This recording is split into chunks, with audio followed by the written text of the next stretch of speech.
ഇപ്പോൾ ഇറാൻ കൂടുതലിടങ്ങളിൽ ആക്രമണം നടത്തുന്ന റിപ്പോർട്ടുകൾ വരുന്നുണ്ട്. ഹോർമുസ് കടലിടുക്കിൽ ഒരു എണ്ണ ടാങ്കർ അത് ആക്രമിച്ചിരിക്കുന്നു ഇറാൻ എന്നുള്ള റിപ്പോർട്ട് വരുന്നു. US ബന്ധമുള്ള എണ്ണ ടാങ്കറാണ് ആക്രമിച്ചത് എന്നുള്ള തരത്തിലാണ് ഇപ്പോൾ റിപ്പോർട്ടുകൾ വരുന്നത്. നേരത്തെ ഈ ഹോർമുസ് കടലിടുക്കിലൂടെയുള്ള എണ്ണ വ്യാപാരവുമായി ബന്ധപ്പെട്ട റിപ്പോർട്ടുകൾ വന്നതാണ്. അത് ലോകത്ത് നടക്കുന്ന എണ്ണ വ്യാപാരത്തിൻ്റെ പ്രധാനപ്പെട്ട കേന്ദ്രമാണ്, ഒരു കപ്പൽ പാതയാണ് അത് എന്നതുകൊണ്ട് തന്നെ അവിടെ നടക്കുന്ന ആക്രമണങ്ങൾ പ്രധാനപ്പെട്ടതാണ്.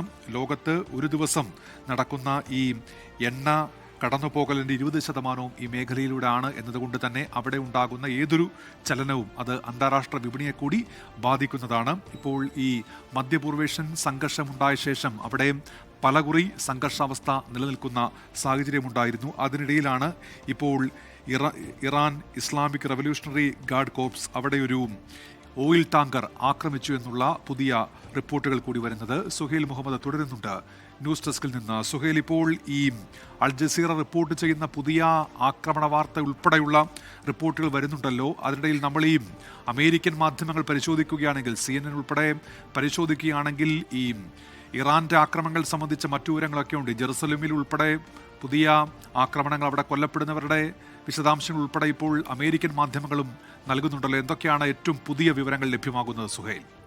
ഈ രാത്രി വൈകിയും കനത്ത ആക്രമണം പ്രത്യാക്രമണം നടക്കുന്നു. ഇറാനിൽ നടക്കുന്നു, അതേസമയം ഇസ്രയേൽ നടക്കുന്നു. ഇസ്രയേലിലെ ബീർഷബയിലും ഈ പറയുന്ന ബെയ്ത് ഷെമേഷിലും ഒക്കെ കനത്ത രീതിയിൽ ഇറാന്റെ പ്രഹരമേൽക്കുന്നു എന്ന വാർത്തകൾ വരുന്നു. അതേസമയം തന്നെ ഇസ്രയേൽ ആക്രമണത്തിൽ ഇറാനിലെ തെഹ്റാൻ അടക്കമുള്ള 10-30 ഇടങ്ങളിൽ സമാനമായ രീതിയിൽ വലിയ റിട്ടാലിയേഷൻ ഇസ്രയേലിന്റെ ഭാഗത്തുനിന്ന് ഉണ്ടാകുന്നു. ഇനി നമ്മൾ കൗണ്ടർ അറ്റാക്ക് എന്നും പറയുന്ന കാര്യമില്ല, റിട്ടാലിയേഷൻ അല്ല. ഇനിയെല്ലാം യുദ്ധമുഖത്തെല്ലാം ഫേസ് ടു ഫേസ് അറ്റാക്കുകളിലേക്ക് കാര്യങ്ങൾ നീങ്ങുന്നു എന്നുള്ള ഏറ്റവും പുതിയ ഘട്ടത്തിലേക്കാണ് യുദ്ധമുഖം മാറിക്കൊണ്ടിരിക്കുന്നത്.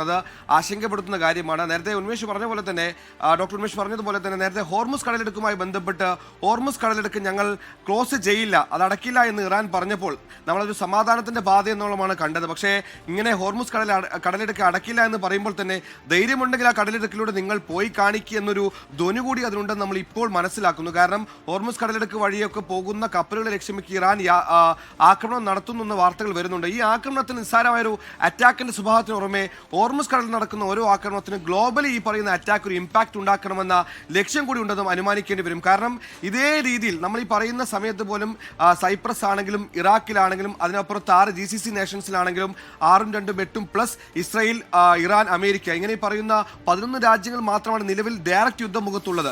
അതിനും അപ്പുറത്തേക്ക് പറയുന്ന ഗ്ലോബൽ രാജ്യങ്ങളെ മുഴുവൻ യുദ്ധമുഖത്തേക്ക് കൊണ്ടുവരണമെങ്കിൽ, അവർക്കൊക്കെ യുദ്ധത്തിന്റെ കോൺസിക്വൻസ് ഏൽപ്പിക്കണമെങ്കിൽ ഏറ്റവും പ്രധാനപ്പെട്ട കാര്യം അവർക്ക് വേണ്ട ഊർജ്ജം തടയുക എന്നുള്ളതാണ്.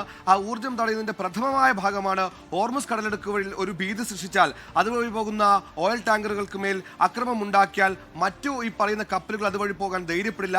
അതിങ്ങനെ കപ്പലുകൾ പോകാൻ ധൈര്യപ്പെടാതിരിക്കുമ്പോൾ തന്നെ യൂറോപ്യൻ രാജ്യങ്ങളിലേക്ക് അടക്കം ആവശ്യമായ ബാരൽ ഈ പറയുന്ന ക്രൂഡ് ഓയിലും പെട്രോളും ഒന്നും എത്തിച്ചേരില്ല. അങ്ങനെ ക്രൂഡ് ഓയിലും പെട്രോളും ഒന്നും എത്തിച്ചേരാതാകുമ്പോൾ സ്വാഭാവികമായും ഒരു ഇന്ധന പ്രതിസന്ധി യൂറോപ്യൻ രാജ്യങ്ങൾ വരും. അങ്ങനെ യൂറോപ്യൻ രാജ്യങ്ങളിൽ ഇന്ധന പ്രതിസന്ധി വരുമ്പോൾ അത് അവരുടെ ഇലക്ട്രിസിറ്റി ഉൽപ്പാദനത്തെയും മറ്റ് പ്രധാനമായ അവരുടെ ഇൻഫ്രാസ്ട്രക്ചർ ഡെവലപ്മെന്റ്സിനെയും വലിയ രീതിയിൽ ബാധിക്കും. അപ്പോൾ സ്വാഭാവികമായി യൂറോപ്യൻ രാജ്യങ്ങൾ, അമേരിക്ക അടക്കമുള്ള പ്രധാനപ്പെട്ട അവരുടെ അലയൻസിലെ രാജ്യങ്ങളോട് പറയും യുദ്ധം അവസാനിപ്പിക്കണം, കാരണം അവർക്ക് ഊർജ്ജ പ്രതിസന്ധി നേരിടുന്നു, അത് വലിയ ക്ഷാമം ഉണ്ടാക്കുന്നു, അവരുടെ രാജ്യ പുരോഗതിയെ ബാധിക്കുന്നു എന്നൊക്കെ അവർ തന്നെ ഒരു സമ്മർദ്ദം അമേരിക്കയിൽ ചെലുത്തുമെന്ന് ഇറാൻ പ്രതീക്ഷിക്കുന്നു. അതുകൊണ്ട് ഹോർമുസ് കടലിൽ നടക്കുന്ന ഓരോ ആക്രമണവും ഒരു ഊർജ്ജ പ്രതിസന്ധി സൃഷ്ടിക്കുക എന്ന ഇറാന്റെ ലക്ഷ്യത്തിലാണ്. അതേസമയം തന്നെ നമ്മൾ പറഞ്ഞ GCC നേഷൻസിൽ അമേരിക്കൻ വ്യോമത്താവളം ലക്ഷ്യമിട്ട് ആക്രമണം നടത്തുന്ന അമേരിക്കയുടെ പ്രതികാരമെന്ന് കരുതാം.